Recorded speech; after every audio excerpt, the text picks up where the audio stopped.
Hello, I'm back here once again with another video, and today I am going to be looking at another discography review series. Now, I said in a previous video that I actually wanted to do this guy's series and that it kind of just was put on the back burner for a little bit, but I decided to do it anyway today.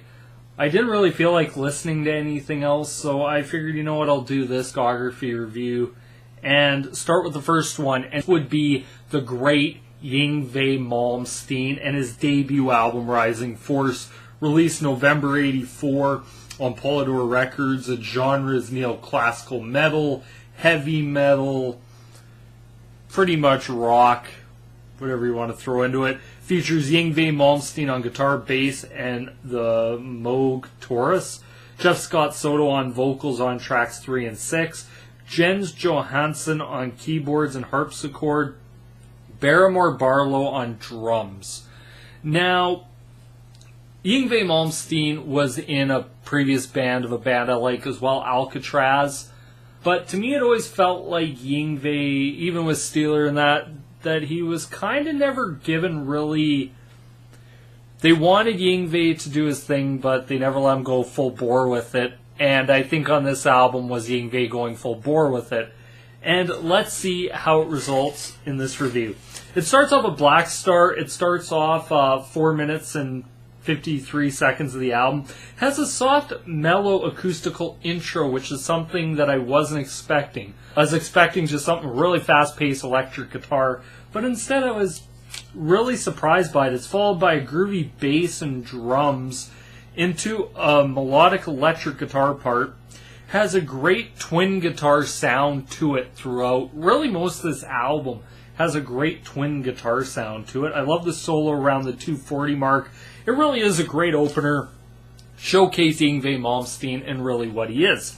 On to song number 2, Far Beyond the Sun. It tracks in at 5 minutes 52 seconds. I love the drumming and keyboard with the frantic guitar pace. I love how the guitar is building really truthfully throughout the entire song. Has a video game / fantasy feel to it, which anyone who knows Yngwie knows what a nerd he is. So it isn't surprising that it started this early. I like the slower paced melody or melodic guitar parts to it. The guitar parts are really catchy. They do stick with you. I love how the rhythm stops, and it really does allow Yngwie to shine and show off, and almost to the point of musical masturbation, but hey, it's Yngwie. On to song number 3, Now Your Ships Are Burned, clocks in at 4 minutes 11 seconds. I love the groove intro and the frantic pace.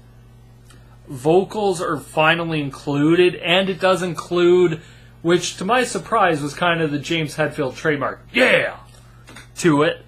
I love the solo and how the rhythm changes throughout, and it changes the feel of the song. I like the twin guitar tone, like the vocals, and I love, really truthfully, the end of the song. On to song number 4, one of my all-time favorite Yngwie Malmsteen songs ever, Evil Eye. Clocks in at 5 minutes and 14 seconds. I love the soft melodic intro. I love how the drums pick up the pace to the song. Love the groove to it. Love the long whammy bar dive, which it was kind of felt like it was drawn out, but it worked well for it. Love the acoustic guitar parts. I like the frantic drum work. I love anything acoustic about the song, pretty much I'll say is amazing from Yngwie. Followed by a blistering solo, slow drawn out ending, followed into a soft section. Now what I mean is that it's kind of repeating, but then it kind of breaks and you think the song's over, but then there's that little nugget of awesomeness that Yngwie does on this album a little bit. On to song number 5, Icarus Dream Suite, OP4.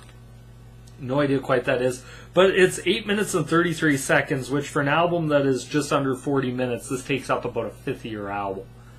Which is kind of interesting, but let's see how it goes. It has really a doom-sounding intro, melodic section.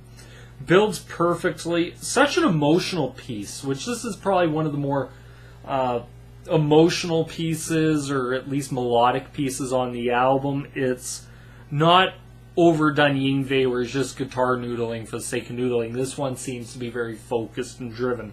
I love the soft acoustic middle part. I love the tempo changes with the infectious groove, and it's slowed down quite a bit on Yngwie's guitar playing. I like the acoustical parts. Love how the electric takes over the acoustic during the song, how an acoustic is playing just a nice little rhythm, and then all of a sudden Yngwie goes right into it on electric guitar. It works very well.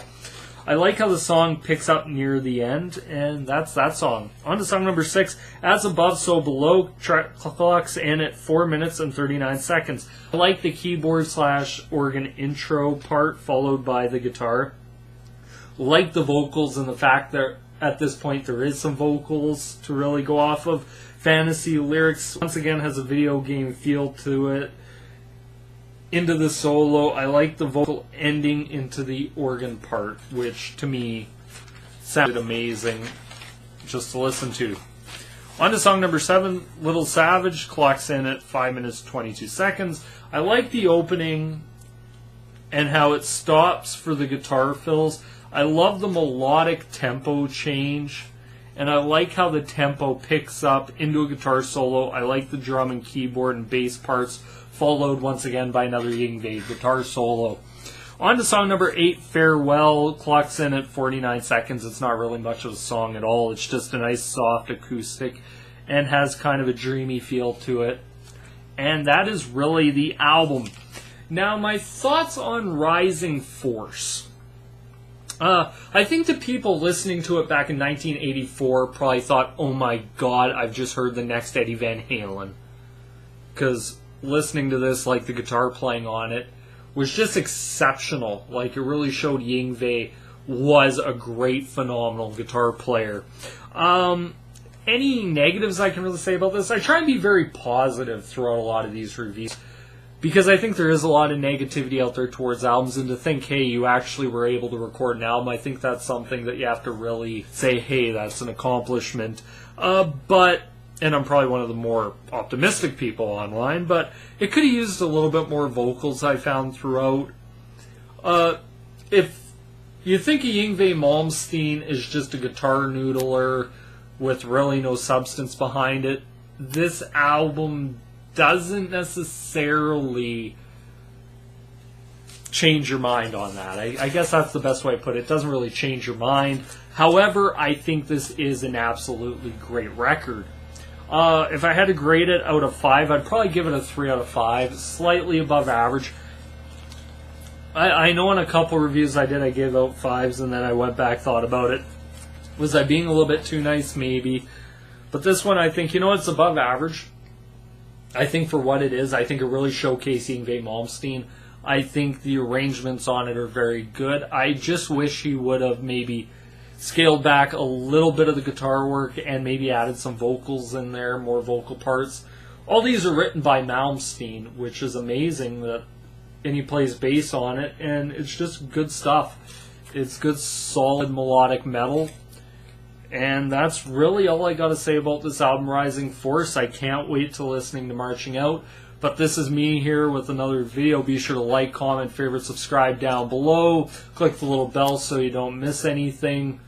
Comment what you thought about the album, what you give it out of 5. This is me here signing out. Peace and rock on.